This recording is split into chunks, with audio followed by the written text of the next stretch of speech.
Well, hello, Crowfallers. How you doing out there? So today I wanted to show off some of the cool stuff that we have.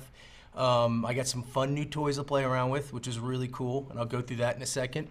But I also want to just kind of go through one of the levels that we did, one of the parcels that's ready, that was in the actual trailer, just to kind of show you that it wasn't just all smoke and mirrors, because it really wasn't. It's all in-game, all rocking and rolling. So before we get too far into it, for those of you who don't know, this is Jon O'Neal. He is our lead environment artist on Crowfall. Yeah, sorry. I'm Jon O'Neal, environment artist. And before I started anything, I just wanted to throw out a little bit of love to my my little minion, yes. Aaron. I think he's been on a few times before on the other streams where we were drinking and stuff. But he has been an absolute pleasure. We hired him out of school, and he's been rocking all the props and some of this other stuff. So this is actually just some armor cart that he just finished today, and I wanted to show this off to everybody. It was just really came out really well. So this is something that you'll have during a siege, and let's just show you real quick.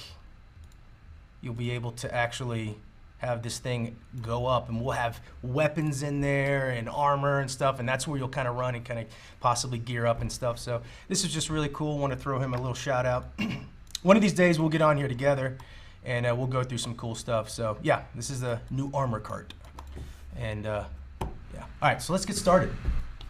So today, just today, I got something really cool from a guy that's been helping us out from over a year now, by the name of Adam Goodrich. He's my friend across the pond. Adam, I think you're watching. 16 hours ahead in the future. He's in Australia, and he's an Aussie. He's an Aussie. Aussie. Oi. I miss going there, by the way. I went there years ago, and it was amazing. So he gave me a program called Gaia 2. For the first time today, we're going to unveil it. And I used Gaia 1 to create a lot of these terrains. That's how we created the terrains for all the parcels that you see in the game now. And as good as that was, the new one is so much better. Now, I wasn't able to get all our stuff converted over there, so I'm using his textures and some of his just demo stuff, but I wanted to show you guys, give you guys a sneak peek of Gaia 2 before it actually hits the asset store on Unity, and really just wanted to kind of give him some love on that. So let's just go and show you. This is just I spent maybe 5 minutes creating something like this, and what he has done is nothing short of extraordinary. So without getting too technical on you, he's allowed me the ability to better procedurally generate and still handcraft terrains and in-string environments. On top of that, he has a shader now working on top of Unity terrain that allows me to see it in real time. And as you can see, I've got some snow-capped mountains, so I can quickly kind of see what that might look like. But we'll go in here and just start playing around. I'll just start kind of showing you some really cool stuff that I can do with this program. So once again, these are just 4 textures that he kind of threw on there. But let me just go through real quick. All right, let's go to the stamper. So let's kind of wipe this away, and we'll kind of get back to square one. Flatten that out. So when I start doing an environment, first we go through and we see what we want to do. And before, as you guys had seen, sorry, I'm still actually trying to learn this program. Before, all the parcels that you've seen for the strongholds, what we call strongholds, all the city, town, village parcels, they tend to be flat because we have to. We have to give you guys the ability to build all your houses and stuff all over there. So we kind of have to keep it flat. What we want to do is take all the parcels in between that, what we're going to call adventure parcels. Those can become really cool. Big rock formations, rocks that kind of go across, making kind of bridges and stuff, and just really interesting environments. Instead of just the generic flat, you just kind of see some terrain and a few mountains. So we really want to kind of amp up the volume on that. So just to kind of give you a quick rundown, before I had with Gaia 1, I just had the stamping ability, and that was I could just take a height map and just stamp it anywhere on the map. I think I've showed you guys this before. What he's added now is some really cool real-time like Perlin map type stuff, where I can go in here and quickly create some interesting looking, of course, come on now, show it. There it is.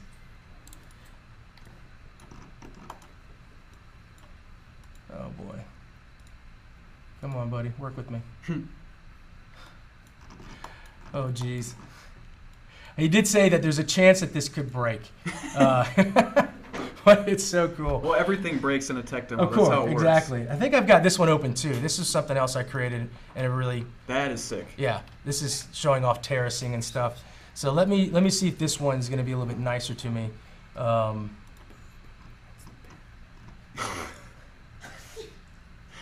You're a child. All right, let's get this open. This might be absolutely. Let's get the live preview on there.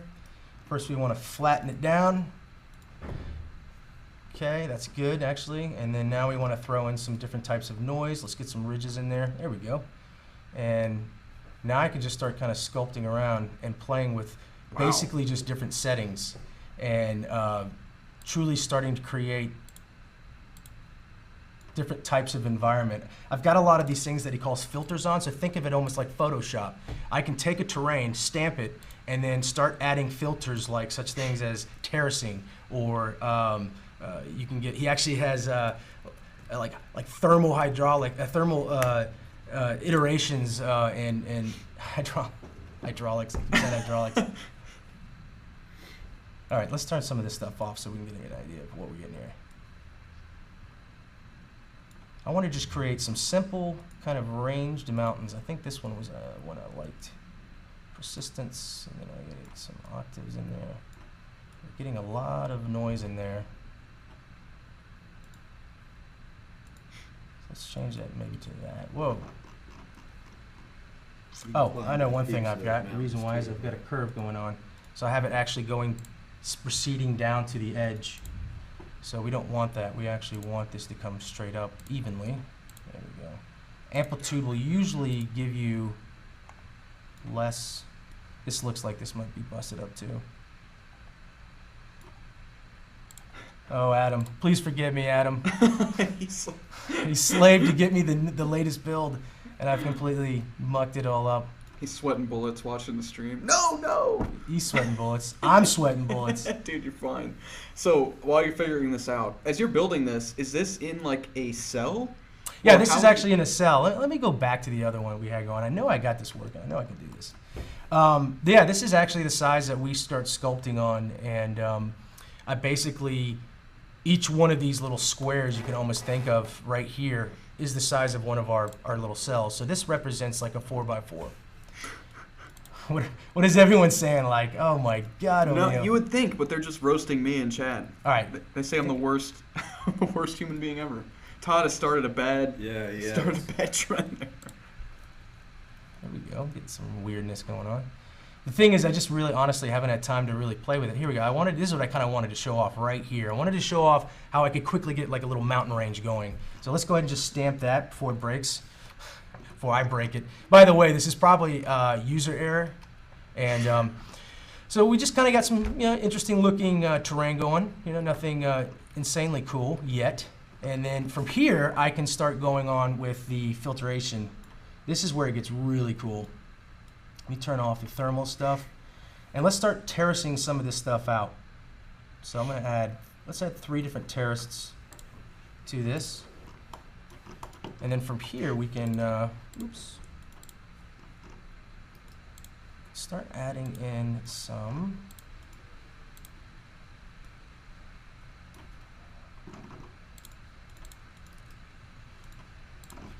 I knew this was going to be a possibility that this could happen. So you just have to bear with me. This is new tech. I mean, yeah, this is all new tech, literally today. There we go. Let's try to get this. You're getting the first look. Like nobody ever does this. Even John live. has barely looked at it. So let me get this kind of going up here. Poor Adam. I mean, this looks like really powerful tech. It really is, and I promise to do another video when I've had more than a few hours to actually play with this. But the ability to basically add on different levels of filters to a terrain completely opens this up to get some really unique, interesting terrain. That's kind of what I was trying to show. I've got a lot of other stuff to show, but this was what I was hoping would be kind of a cool thing. Unfortunately, like I say, I'm... Well, and once you get this working, like the thing they probably care about is and I care about is it saves us time. Yeah, right? yeah, that's the other thing. The more powerful this tech is for you to work with, the more time you save not having to do things manually. Absolutely. So I'm only going to kind of mess with this just a little bit more. You can kind of see what I'm doing over here. I'm adding in terraces that you can quickly see, and it's terrorists. Not terraces, like multiple terraces, not terrorists. Jesus, John. Forgive Gibson. He's. We need a Gibson cam. Yeah. All right. Well, anyways, I won't go bore you guys too quickly with this much anymore. But you can kind of see some interesting stuff forming down in here, and seeing it in real time. Basically, short end of the story here. Seeing it all in real time for me just speeds everything up, like Max said. There we go. Let's add some thermal weather to it. And he's calculated all the information out mathematically to actually have the weather being affected it. So it, just like what is it, Max? What am I thinking of? Dynamics, is that what it is? It's not hydraulics. It's not hydraulics. Basically how rain and heat affects rocks and cliffs and stuff, it recedes down the side of geophysics. It recedes down the sides of actual walls, and then it builds up in such a way. He's got this all built in, and it's all super cool. Adam, I promise to show this off in a better light. So yeah, this is, and then on top of that, we've got this shader that allows me to come in here and add some really cool stuff to this. If we wanted snow-capped mountains, I can easily get that going. And that kind of neat stuff. This shader has all kinds of cool stuff like global normal, ability to add normals globally. So from far away, you'll get information, and then as you gradually get closer, it starts to dissipate. It breaks up the eye from far distances. That's what we've kind of needed. Everything's just been kind of even keel. And I'll show you real quick what I'm talking about. And this is triplanar mapping, which is really neat too. So before, with Unity's shader, their terrain shader, they have a tendency to stretch the texture out. So you've seen that in our game right now because we don't have triplanar yet. And the like difference, on the cliff sides. yeah, and stuff, like right? and I'll show you. I'll flip through the difference.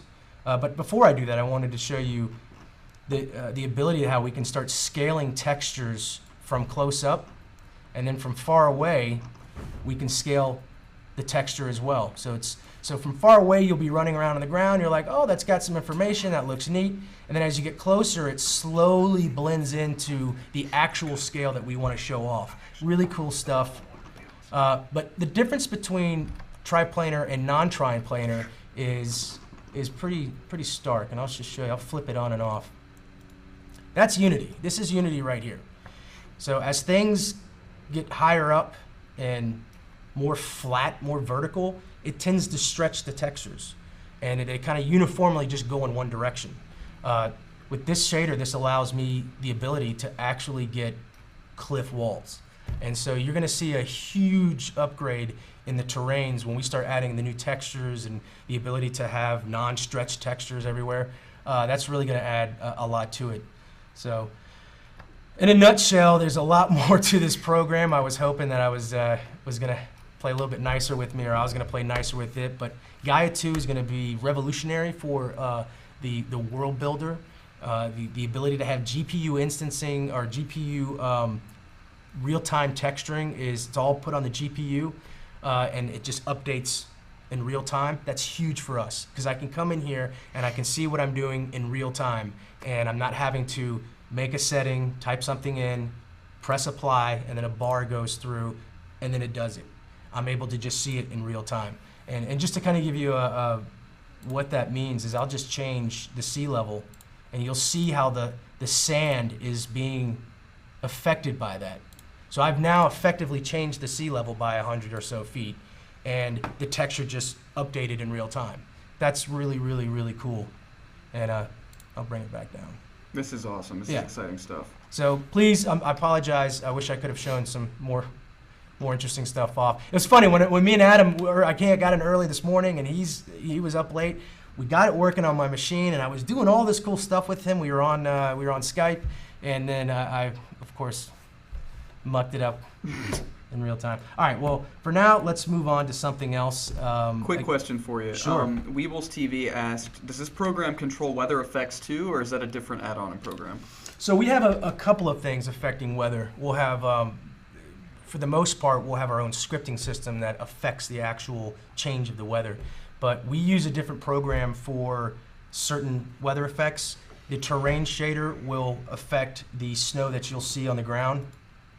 Let me throw that back on there. And then we have yet another shader for anything involved prop-wise, object-wise. We'll have its own shader that then adds snow on top of that. So if you saw the video at the end, we had all that stuff running at the same time. So we had the lighting weather system that has the clouds rolling in, and it has snow and rain. We had the terrain shader that had the terrain snow, and then we had objects shaders that had all the snow for the objects. So it's really cool when it all works together. And you know, that was one of the first times we were actually able to kind of see it all work together. And I'm super excited to get that in game. So I have a couple more questions. Sure. Are you going to transition scenes, or what do you mean? like are you going to switch scenes to something else? Or are you In a second, yeah. Okay. If there's another question, then someone can ask it. Yeah. And while they're asking, I'll see if I can't get some cooler stuff going on. Sure. So Kate asked, can you artificially increase the floor on all parcels with 100 meters so you could actually go deep into the ground, for example, like with a canyon or caves or quarries, etc.? It's a very good question that you asked that, because we actually now have the tech, the ability to, I will make a parcel that goes up, so I'll raise the terrain. It's kind of like what you were saying. I'll raise the terrain to say 100, 200 meters in the air. That is now 0. And then I will sculpt back down to make a terrain. What we now have the ability to do is when I export that out, that now snaps to 0. We couldn't do that before. So everything had to kind of go up and then go back down. So this is actually pretty big. I don't have it running today, but Steven, one of our really amazing programmers, he was able to get that in. And so we'll actually officially have real canyons in the game now, real depth to, you'll be running along the environment and everything's kind of, you know, whether it's up or down or even, and then all of a sudden you'll have this huge area that goes, a quarry or a canyon that goes down. It's going to add a lot to the actual visual look of the environment. That's exciting stuff. Weebles TV asked, will these environmental effects be built into the EK controls so that we could change the look of our Eternal Kingdoms? No. We're not going to have like real-time deformation, not yet at least, maybe for down the road, some sort of expansion, but we don't have, we're not going to have the ability to do like real-time deformation. We've talked about it. We've actually still kind of somewhat have looked into this. It's not completely out of the realm of possibility here, but for launch, we're not going to have that ability. We're just going to give you some really cool, unique parcels and let you just go crazy with them. So last question for now, and then we'll keep taking them. Yeah. Wabis asked, how taxing are the effects on the engine so far?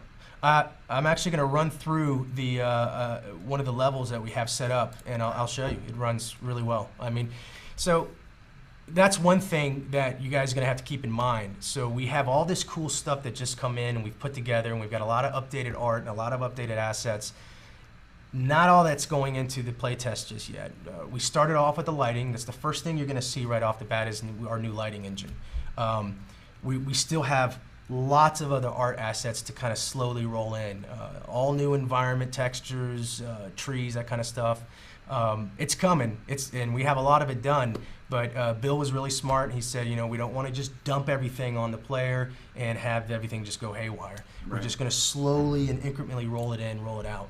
What you saw in the video, though, is actually some parcels that I made with everything rocking and rolling, and it's good. I mean, optimization is always going to be a thing from start to finish, until and even after we've launched.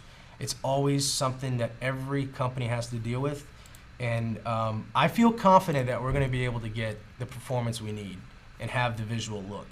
The target is definitely what we've nailed with the videos. That's it. That's what Crowfall is going to look like, and I'm very excited about that. All right, so let's move on here. Any questions? Keep pumping them out. I'm going to show you just a little tiny in test one cell environment that I just quickly put together for this live stream, and I wanted to show you some more up close details of the terrain shader. It'll show it in a better light. So Max, if there's any questions, just keep asking them. Okay, I'll keep going.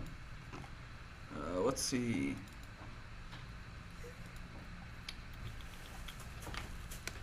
Supplies? Nice. Kainth asks, are you going to change the current parcels to fit the new tech? I will be converting some of those parcels as the stuff comes online and as we slowly roll that out. Quite frankly, we want to update a lot of those parcels to look much better anyways. That involves textures and, you know, like I say, all new environments type stuff. Yeah, so all that stuff will be converted. It's not going to be an overnight process. It's just going to be a slow, when we feel that we can support each little section, then we'll do it. So, but it's coming. It is coming. Probably sooner rather than later. And before I get going, I kind of want to just show you some of the new. I've kind of perfected my speed tree ability here. So I know trees. Everyone always gives me so much shit about the trees, in terms of I always show them off. So this was the old one. This is the one that's on there now, and this is actually kind of a big deal in terms of how the environment's going to look. Because right now, I'll be the first to admit it. When you kind of look out on the landscape, it's just kind of this boring, just blah blah blah blah. But you got to keep in mind we're pre-alpha. I needed to quickly get the tech, or to get the environments for the tech guys to see if all this stitching and dropping of terrains was going to work. So we just threw in a couple of trees, a couple of rocks, and that was it. And then we had to harvest everything. So we've just now got to the point, I would say tech-wise, for us, the environment team, to truly start really getting into this now. We've got a lot of stuff made, but now we got to apply that to the actual to the environments. So this was the old one, and it was just quickly done, and you can kind of see just, you know, rough strokes and whatnot and blah blah blah. This is kind of the updated one, and this has got a lot more detail in the art. We've actually got normals working on the actual bark, so it just looks like a much better aesthetic tree.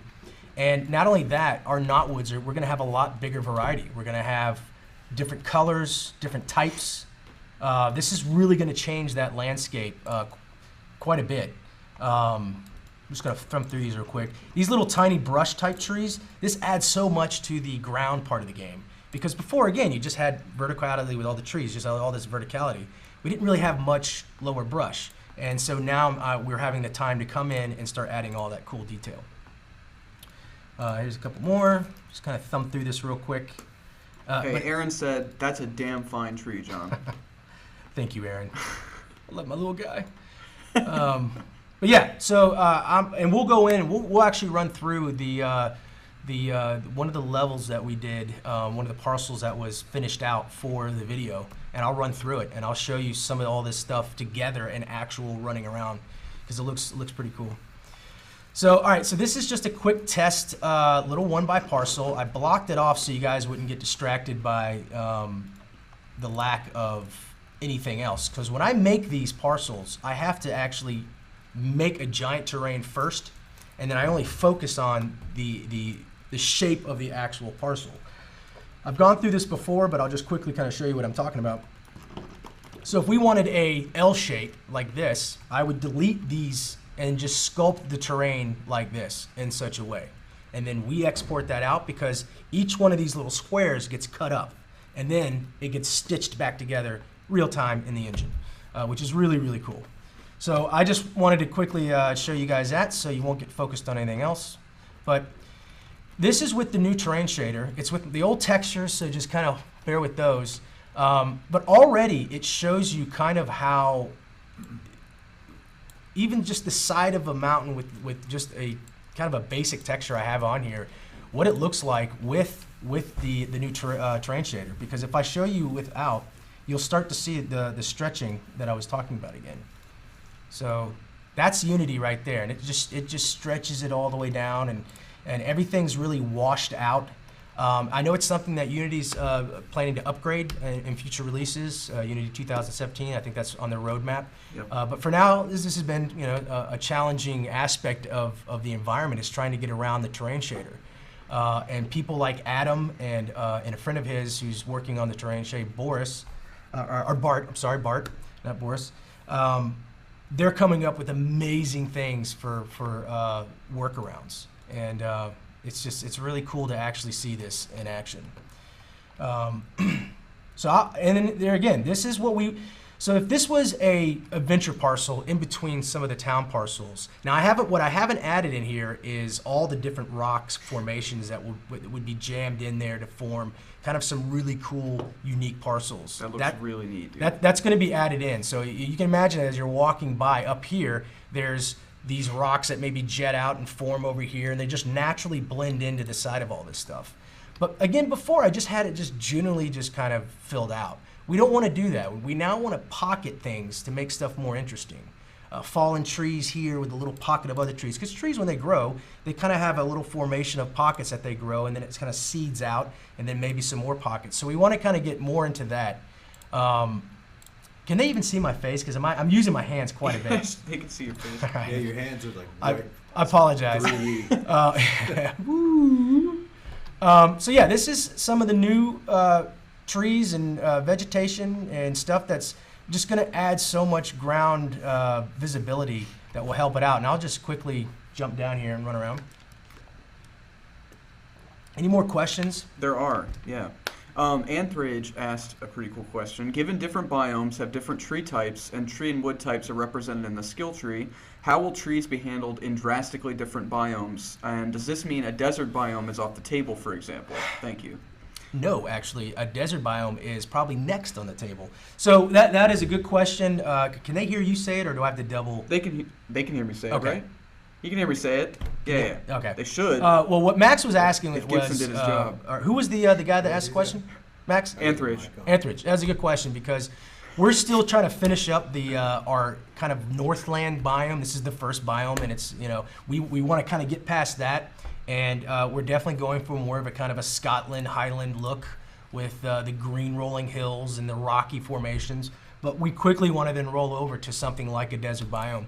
We've already got the lore for it. Todd's got some great ideas for it, and we've already kind of pre-pro'd, so to say, some ideas of how we would handle that. Todd's got some interesting ideas of possibly, maybe there's just not as much resources in, say, like wood, for example, because in desert area it's very arid and you wouldn't have as many trees. So I'd imagine we'd probably have some pockets of oases and stuff, but we'd also have just the general desert biome tree. Maybe it's not as much there, but you have something else that would be out there, whether it be ore or rock or metal. So that's a good question. So yeah, we definitely 100% plan on having all kinds of different biomes, but we're definitely wrapping up the northern kind of human-esque biome. And so yeah, this is kind of, again, it looks so much better on the sides of cliffs and stuff. And I also wanted to show you, and I left this kind of sheer on purpose to kind of show you how tight this can get in. Whereas before, it would just stretch all the way down. And now we can actually have some cool cliff sides. And let me go back in here and show you some of the cool geo stuff that Adam and Bart added in. So here is a... Uh-oh. So I have this, you can't see right now, I'm going to bump it up. But in real rock formations, there's these geo-banding in a lot of different places. So here I can actually add that in.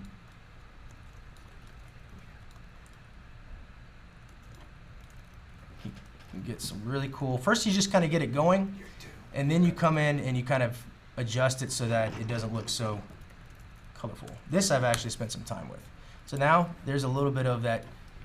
And then from a distance, it just adds a little bit of information to there. And I know one thing that he's going to be working on is how to break it up so it's not so straight. It'll have some waviness to it and whatnot. But it's amazing how just a little bit of information like that can change the look of the environment. What are you guys doing over there? You're freaking me out. He's just harassing me. Well, that's okay, actually. If you're going to harass anybody, harass I am Max. the worst person in the history of the world.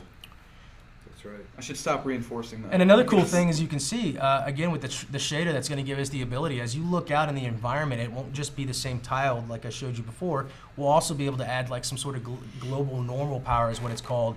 And you can see it being affected over here. We have the ability to have information that normally wouldn't be there from a distance. And then as you slowly get closer, it just kind of fades away because maybe you don't really need it that harsh. But from a distance, it looks good type of thing.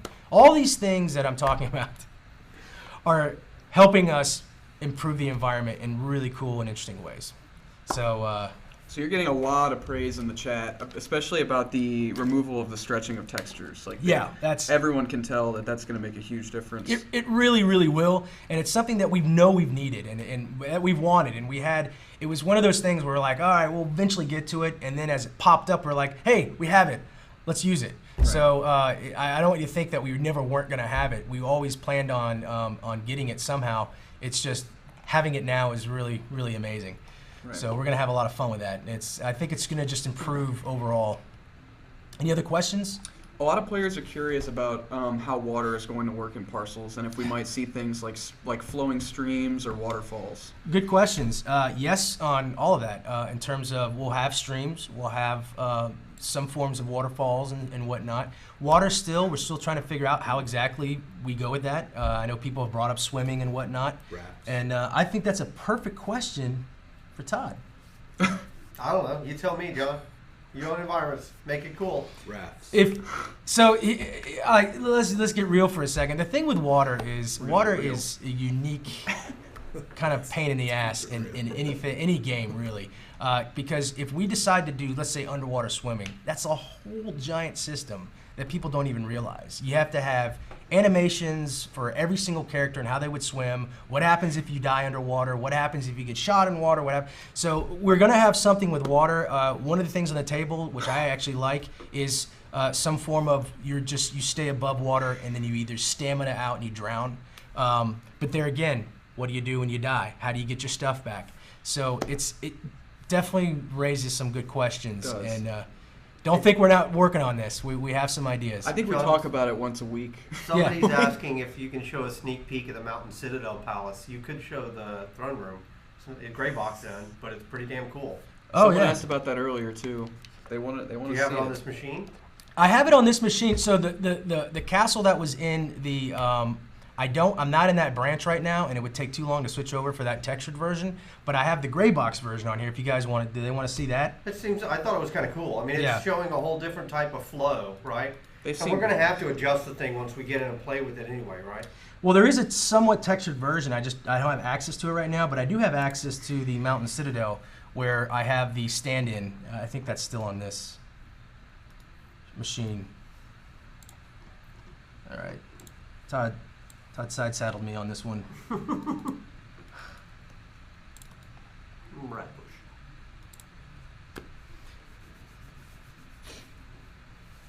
They've seen Gray Box before. Oh. Yeah, well, I mean, they played Gray Box back in. They lived Gray right? Box. And this is a really cool piece of art. So this is the castle that I'm about to show you, and we have, so the castle is going to be built, the palace and the citadel will be built off the castle. And so right now I don't have those in, but I do have just the castle. And I actually think it's going to be a lot of fun for you guys. That's the palace parcel. Caldera. Yeah. Oh boy. See, Todd, this is what happens when you throw Take curveballs. Off script. Something is. Can you drop a throne room in there or not? No. Let me try to load up this one. See if it will load up. Oh, there we go. Oh, I know why it's doing this. Let me fix this real quick. Let me just drop this out. There we go. Sorry, we ran into this last time. So some of you all seen this. This is the, and this doesn't have the shader on there, so you'll see all the stretchy funness. But this is the Citadel parcel that you'll have a lot of fun playing with, those who acquire it. And I think we had some test houses in here, so you can kind of see that. No trees, no rocks yet. No trees, no rocks. And you haven't done the thing on the side walls, right, where it's stretched so you right can now. see That'll be fixed. what this would be a player town. This is what you could potentially make. and you can make it however you want, quite frankly. But this is just me going in here and throwing some walls and some houses and stuff. All that's kind of our stand-in stuff. Recall said, "Welcome to Rohan," which is hilarious Yeah. because as he and Aaron run through their environments, Aaron likes to play the Rohan. What is it? The Ride of the Rohirrim? Dun, dun, dun, dun, dun, dun. Aaron does that to me just about every other day. Constantly. So actually, let's run down here and we'll run through this castle. This is a first unveiling. I wasn't expecting to do this, but Todd, Whatevs, right? Todd just kind of pay my bills, so I'll do what he says. That's how it works. Probably a wise move. First, let's get a camera in there. Any questions why I'm So doing there's no sense of scale on this yet, or you can run in there, or just zoom in and show them like how big a player is, because this thing is giant. All right, patience, my friend.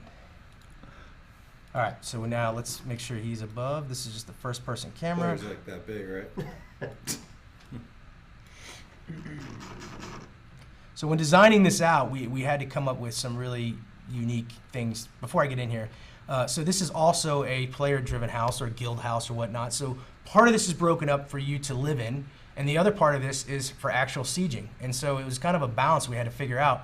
What is the best way to tackle this? Because with the keep, it's kind of open. It's got some multi-levels. We all liked it. It was fun. You run around. You had different points of interest and choke points. So we kind of wanted that same feel, but on a grander scale. So I'll just jump in here and show you. They said the parcel makes it look so tiny because you have no trees, you have Yeah. no rocks. There's no sense of scale at all. When you walk around as a player, though, it becomes obvious yeah. it's actually pretty huge. Well, I've got my.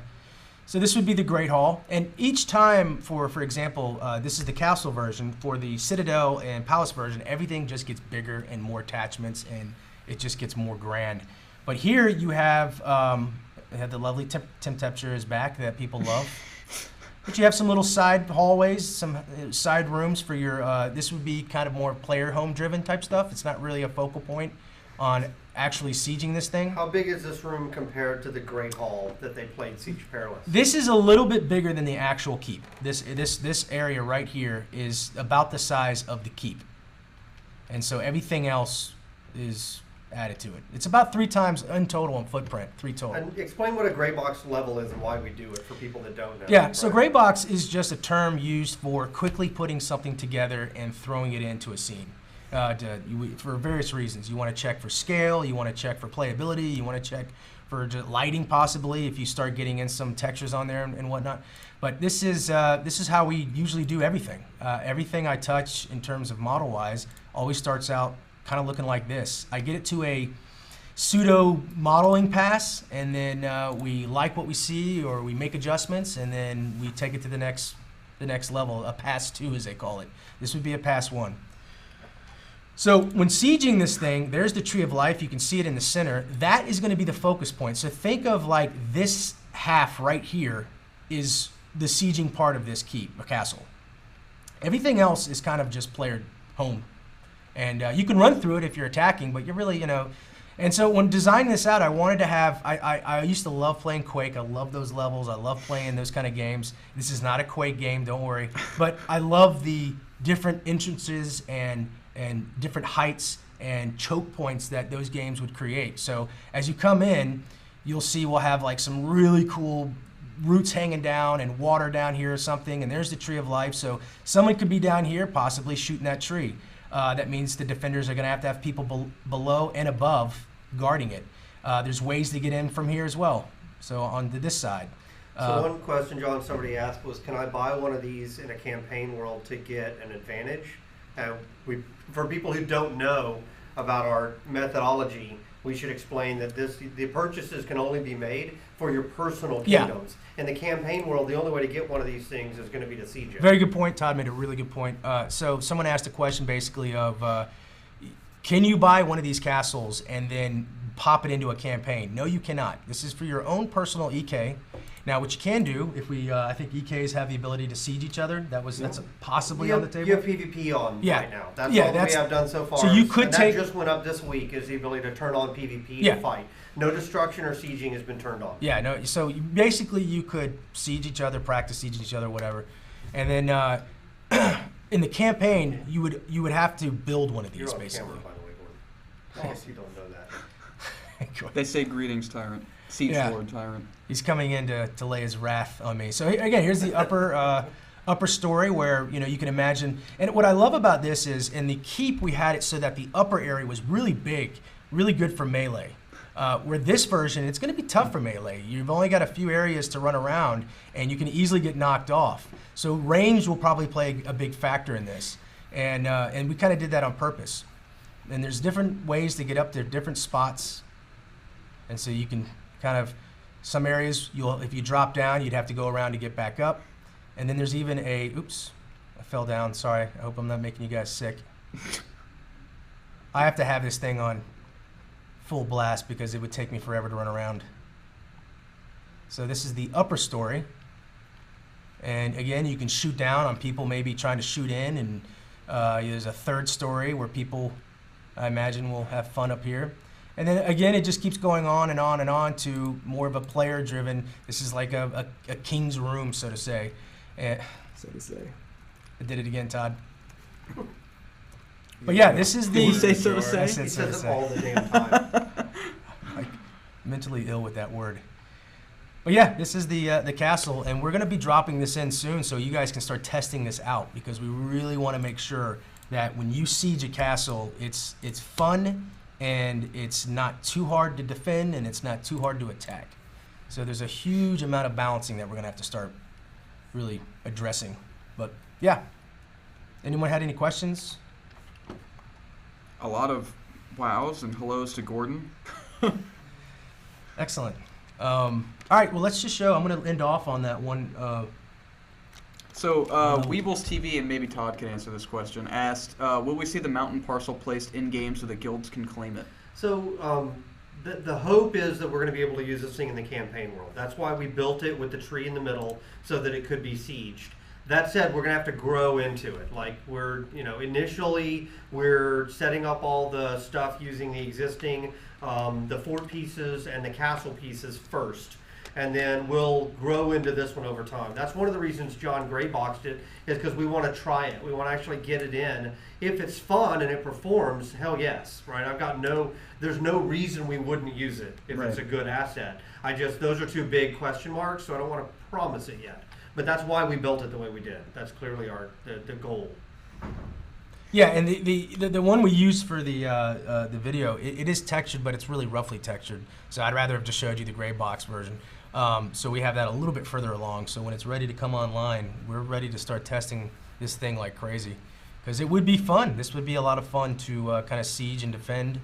And I think a lot of players would get a kick out of it. Yeah, one thing that we still haven't quite puzzled out, we've been talking about, is actually putting sockets on the back end of this thing so that you can take your city walls directly up to one of those windows and turn that window into an arch that lets you walk out onto the parapet, which I think would be really cool. It's just a question of figuring out where the connect points are. That way, this is not like this has to be a standalone building surrounded by walls. It could literally be worked into the walls. I still think that would be really cool, because it has all these really nice archway windows on the outside that would work great as kind of arch passages. Right. Yeah, absolutely. Wabies wants to know, what size castle is this that we're looking at? This is the throne room that is used for above the Great Hall Keep, right? Okay. So this is the next one up from the keep that we used at Siege Perilous. So this is for castles. This is for castles and it's part of the core for Palace. It's the start for Palace, yeah. And Mountain Citadel. Yes. Yeah, I just love the idea of little passageways, little sideways, little tiny choke points. Oh, that's helpful for scale. Yeah. You got a centaur there you size go. in there. So you can kind of see, I mean, it's not a small castle. This is a very, very large castle. And the Citadel and the Palace only gets bigger. Now, whether we have the Citadel palaces in the game, in the campaign, again, I think, like you said, is a good point. It'll be a But question just of grow performance, into it. and I mean, I definitely want to get this one in. Yeah. After that, we'll readjust and say, okay, now how do we grow from there? All right, well, I'm going to end off on the kind of just showing off one of the parcels that I made for, just to kind of show you that the stuff you saw on the trailer is in game. So I kind of wanted to show you that.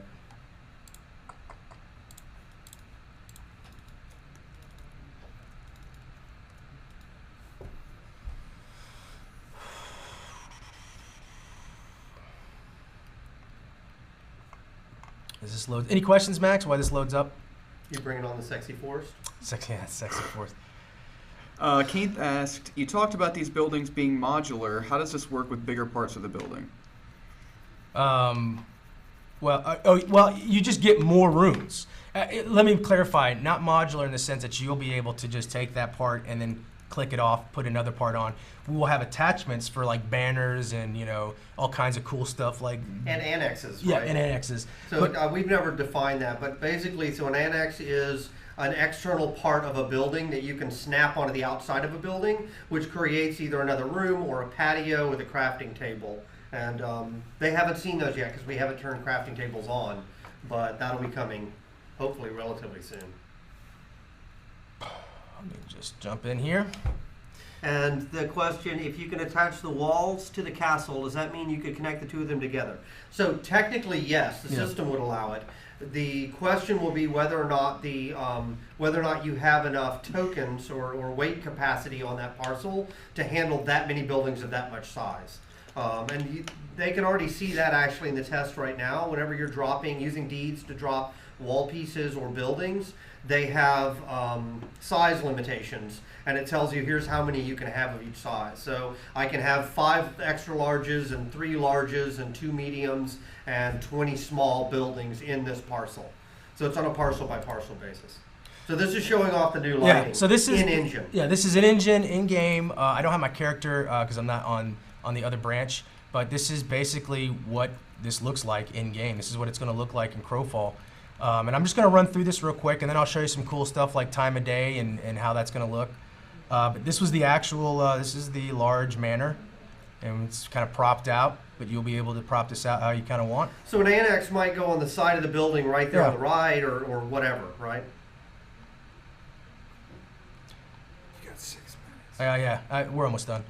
So, and this is actually a real under construction house. And Show your crafting tables while you're in there. and if I was going to put resources into this house, it would continue to build into a brand new house. And that's why we put this over here to kind of show off that this is in game. This would work. What do you need? What do you want to show? So somebody asked the question, are the weight limits of number of buildings, are those kind of indicated by what you showed? And yes, so when we came up with the weight limits for the parcels, John placed a bunch of gray box buildings all over the parcel to try and figure out what looked like a good collection. Like, hey, this looks about as congested as we want it to be. And then we have to adjust that, right? We have to go in and say, okay, does that perform? Is that too many? Is that too few? So the parcel, we call them tokens. It's basically how many larges, how many mediums can we have. That's still a little bit up in the air. We're still playing with those numbers. In the test right now, you'll notice all of the parcels have been set to have 99 of every one, and all assets are also the same type. So a castle wall or a castle tower basically uses the same type of token as a house or a building, and that won't always be the case. It was just an easy way for us to get up and running in the system right now. So here's an example of I'm in this level, I'm in this parcel, and I've got about 50 characters in here.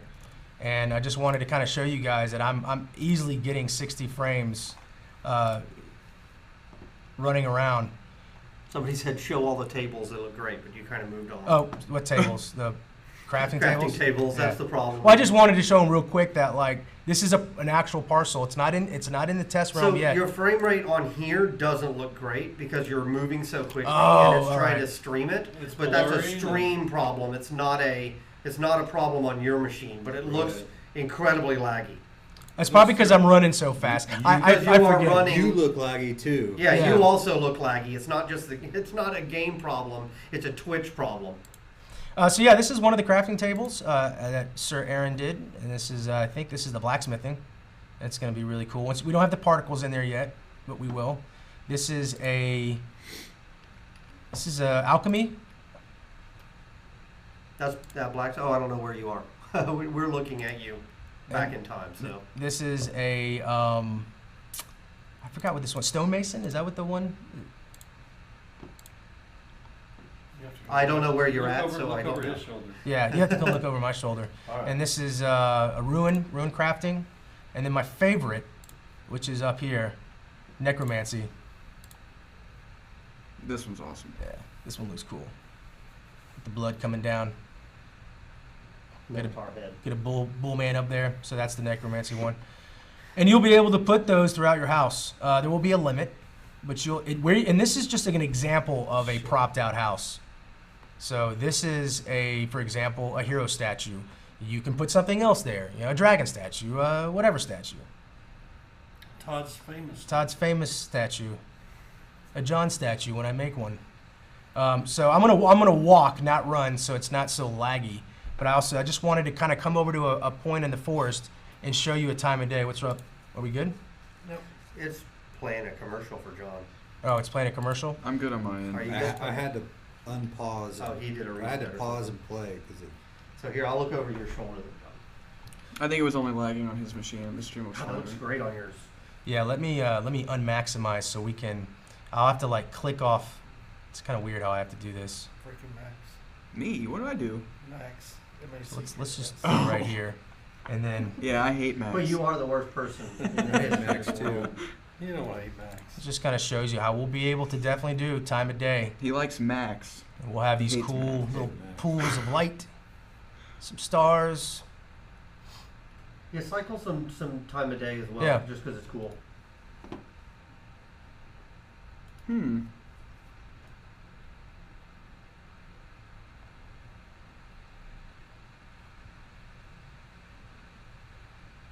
Recall had an interesting question. Crafted weapons and armor tell you who made the item.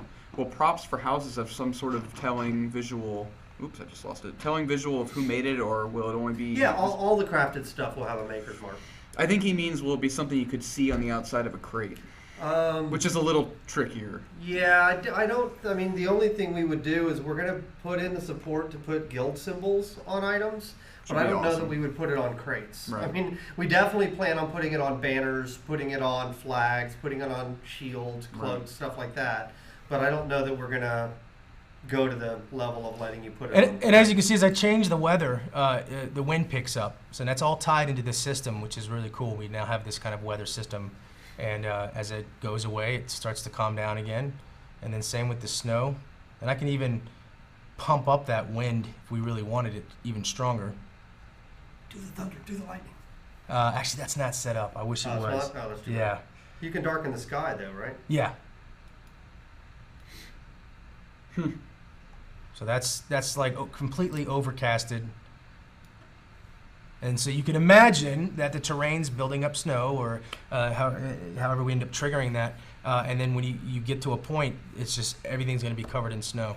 So it's going to be really cool when we get to the actual hunger sections of the game. So it's 4 o'clock now. Yep. I'm gonna go summon the Doggett and Mr. Cook. Cool. Well, I hope this wasn't too terrible. I tried in the beginning. We just got kind of Adam. I swear, I apologize. We'll do another video where I've got it all rocking and rolling, and I've got the new Gaia 2 really working good. We'll do just a straight up environment video of that, and we'll make some parcels next time. We'll actually sit down and we'll make them, and we'll have some good time. he's asleep anyway. Yeah, no, he's awake. He said he got awake. Yeah. So, yeah, that's it. So, do you want to pause it, or any last questions? No pausing, Jon O'Neal. Is there any last So, questions before I get out of here? Tell me, Jon O'Neal. See if there's got to be some more questions. That is your here. real name. There aren't any questions actually right now. Shocking. Here's one. Is it already over? Is it already over? Who's that? How dark will nights get? That's an interesting one, right? Yeah. We've messed around with that quite a bit. Like there was at one point we had it super dark and really ominous, and your light source around the guy looked really cool.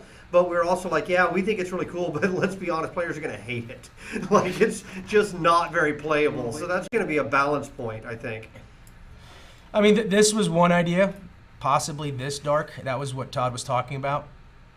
So, I mean, any light source is going to really pop you, but out in the dark, it gets kind of, you know, maybe a little too dark.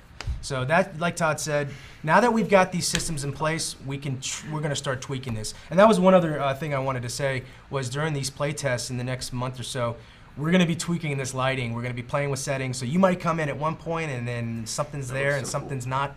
And so you're kind of doing this with us live, so to say. Damn it, I did it again! So to say. I think you should It's end Dave. on- It's Dave's fault. I'm should telling you, end Dave. on so to Hanging say. around Dave, he's got this cloud that just confuses me.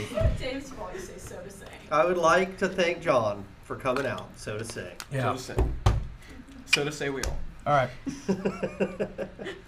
All right. All right, Who's up next?